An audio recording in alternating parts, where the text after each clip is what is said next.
নমস্কার বন্ধুরা, আশা করি তোমরা সবাই ভালো আছো। আমিও ভালো আছি। শীতকালে কড়াইশুঁটির স্বাদই কিন্তু আলাদা। নানান রকম কোপ্তাকারি আমরা কিন্তু প্রায় বাড়িতে বানিয়ে থাকি। বিশেষ করে ছানার কোপ্তাকারি কিন্তু আমাদের সবারই ভীষণ ফেভারিট। ঠিক সেরকমই আজ আমি আপনাদের সাথে শেয়ার করব কড়াইশুঁটির কোপ্তাকারি। এটা নিরামিষ যে কোনো দিনেই আপনারা কিন্তু বানিয়ে নিতে পারেন, আর খেতেও কিন্তু সেরকম সুস্বাদু হয়। তাহলে চলো, আজ আমি কিভাবে কড়াইশুঁটির কোপ্তাকারি করছি সেটা তোমাদের সাথে শেয়ার করব।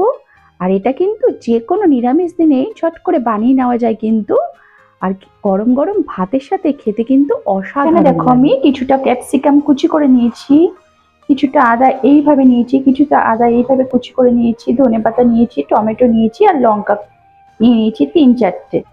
দেখো, আমি দুটো বাটিতে কিন্তু কড়াইশুঁটি ছাড়িয়ে এইভাবে নিয়ে নিয়েছি, কারণ একটা পেস্ট হবে আর একটা তরকারিতে দিয়ে রান্না করা হবে।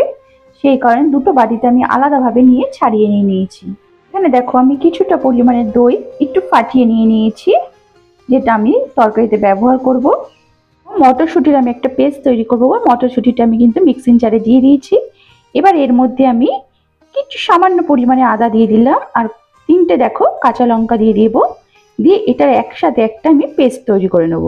দেখো, আমার কড়াইশুঁটির কিন্তু পেস্টটা তৈরি হয়ে গেছে। এবার দেখো, আমি এটা কিন্তু ঢেলে নিচ্ছি একটা বাটিতে। এবার এর মধ্যে দেখো, আমি পরিমাণ মতো নুন দিয়ে নিলাম। এবার দেখো, অল্প সামান্য পরিমাণে আমি এর মধ্যে চাট মশলা দিয়ে নিলাম। এবার এর মধ্যে দেখো, আমি 2 চামচ বেসন দিয়ে দেবো। তোমরা কিন্তু কড়াইশুঁটির পরিমাণ অনুযায়ী কিন্তু বেসনটা দেবে। এবার এটাকে দেখো ভালো করে আমি মেখে নেব।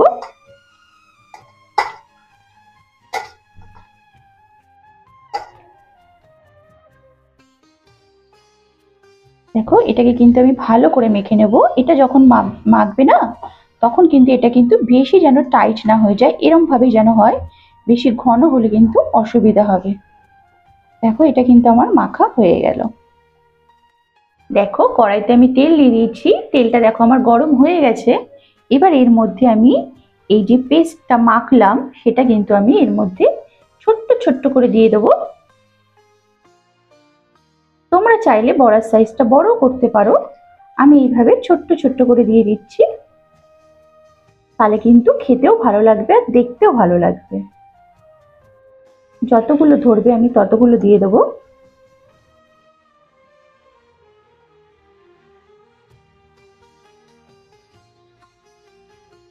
এটা কিন্তু গ্যাসের ফ্লেমটা লো করে একদম ভাজতে হবে।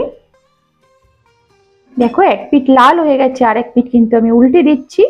এটা ছোট ছোট করে দেবে, নাহলে কিন্তু এটা ভাজার সময় একটু বড় হয়ে যায়। আর যত বড় করে দেবে ততই কিন্তু আরো বড় হয়ে যাবে। আর এটা কিন্তু একবারে লাল লাল করে পুরো ভেজে নিতে হবে দু পিঠই। দেখো, আমার কিন্তু লাল করে ভাজা হয়ে গেছে। এবার আমি কিন্তু তুলে নিচ্ছি। এইভাবে কিন্তু লাল করে ভেজে নিতে হবে। আর এক ক্ষেপ কিন্তু আমাকে ভেজে নিতে হবে, সেই জন্য কিন্তু আমি আবার দিয়ে দিচ্ছি। দেখো, একদম ছোট্ট ছোট্ট করে, কারণ এগুলো তো আবার ফুলে যাচ্ছে।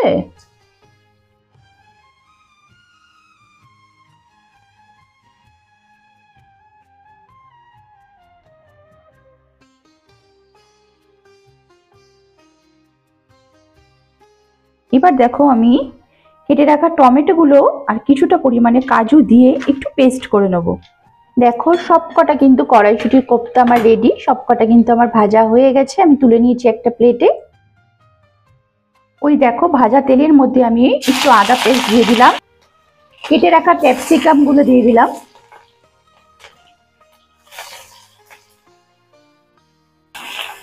একটু কিন্তু আমি নাড়াচাড়া করে নিচ্ছি। দেখো, একটু জাস্ট একটু হালকা ভাবে ভেজে নেব। এখানে কিন্তু গ্যাসের ফ্লেমটা একদম লোতে থাকবে। এবার এর মধ্যে দেখো, ওই টমেটো আর কাজুর পেস্ট আমি দিয়ে দেবো।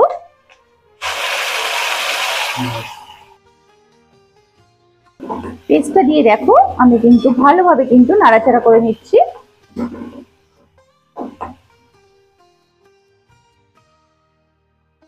একটু সামান্য পরিমাণে নুন দিয়ে দিলাম। কোনো নিরামিষ দিনে এরকম যদি একটু কড়াইশুঁটির কোপ্তা থাকে, দুপুরটা আর রাতটা কিন্তু দুটোই জমে যাবে। কারণ এটা রুটি ভাত সবার সাথে কিন্তু খেতে দারুণ লাগে। এবার দেখো এর মধ্যে আমি পরিমাণ মতো জিরে দিয়ে নিলাম, দিয়ে একটু আবার ভালোভাবে নাড়াচাড়া করে নেব।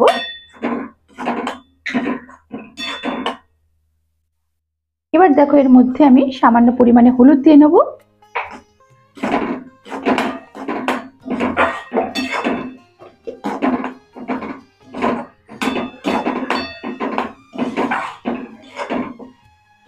এবার কিন্তু মশলাটা আমাকে ভালো করে কষাতে হবে। তার আগে কিন্তু আমাকে ছাড়িয়ে রাখা কিছু কড়াইশুঁটি এর মধ্যে আমি দিয়ে নেব।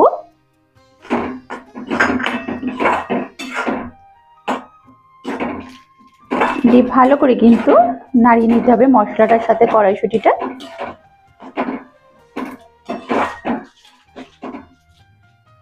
এবার এর মধ্যে পরিমাণ মতো আমি কিন্তু গোলমরিচের গুঁড়ো দিয়ে নিচ্ছি।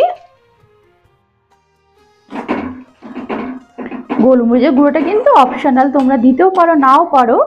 যারা একটু ঝাল বেশি খাবে তারাই দেবে। আর এর মধ্যে আমি কাঁচা লঙ্কা 3টে পেস্ট করে দিয়েছি। এবার সামান্য পরিমাণে কালারের জন্য আমি কাশ্মীরি মরিচ দিয়ে দিলাম, দিয়ে আবার ভালোভাবে নাড়িয়ে নেব।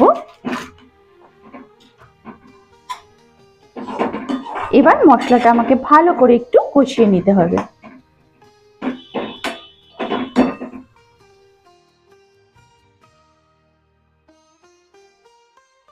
এবার এর মধ্যে দেখো যে দইটা আমি ফাটিয়ে রেখেছিলাম সেটা এবার এর মধ্যে আমি দিয়ে নেব, কারণ দই দিয়ে একেবারে মশলাটা আমি ভালোভাবে কষিয়ে নেব।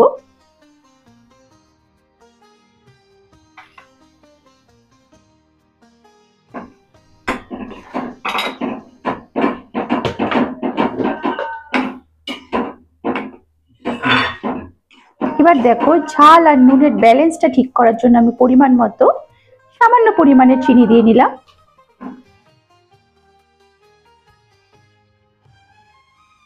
এবার মশলাটাকে আমাকে ভালো করে কিছুক্ষণ ধরে কষাতে হবে।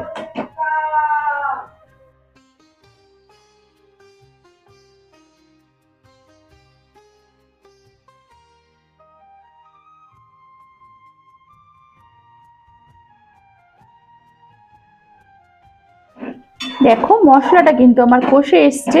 এবার এর মধ্যে কিন্তু আমি পরিমাণ মতো জল দিয়ে নেব।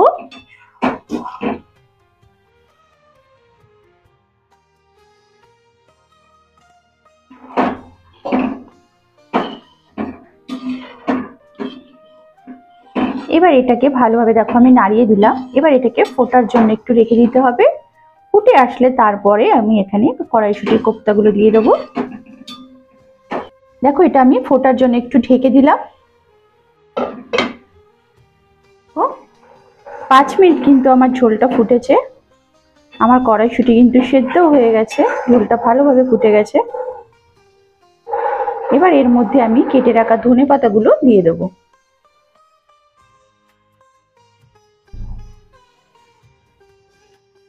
ধনেপাতাটা দিয়ে একটু দেখো ভালোভাবে একটু নাড়াচাড়া করে নিলাম। এবার দেখো এর উপর দিয়ে আমি কিছুটা পরিমাণে ভাজা মশলা ছড়িয়ে দিলাম। এখানে তোমরা গরম মশলাও দিতে পারো, কিন্তু আমি এখানে একটু সামান্য পরিমাণে ভাজা মশলা দিয়ে দিলাম। তাহলে এর গন্ধ আর টেস্ট দুটোই অসাধারণ আসবে। এবার এর মধ্যে দেখো আমি ভেজে রাখা কোপ্তাগুলো দিয়ে দেবো কড়াইশুঁটির, দিয়ে এবার ভালোভাবে একটু মিশিয়ে নেব। কোপ্তাটা দিয়ে না বেশিক্ষণ ফোটাবে না, 2-3 মিনিট একটুখানি ফুটিয়ে নেবে হালকা ফ্লেমে, তারপর নামিয়ে দিতে হবে। সেই কারণে আগে কিন্তু গ্রেভিটা ভালো করে ফুটিয়ে নেবে যাতে কড়াইশুঁটিটা সেদ্ধ হয়ে যায়, তারপর কোপ্তাগুলো দেবে।